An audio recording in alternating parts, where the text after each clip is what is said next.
Chief of defence forces field marshal Asim Munir نے کہا کہ دہشت گردی کے خلاف جنگ پوری قومی قوت کے ساتھ جاری رہے گی۔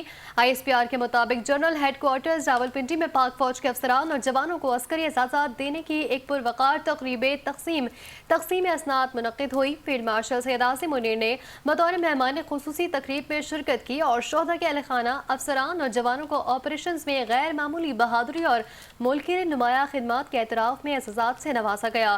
اس پروقار تقریب میں 50 ستارہ امتیاز ملٹری اور 12 تمغے بصالت عطا کیے گئے۔ بعد از شہادت دیے جانے والے تمغے شہداء کے اہل خانہ نے بڑے وقار اور عزت کے ساتھ وصول کیے۔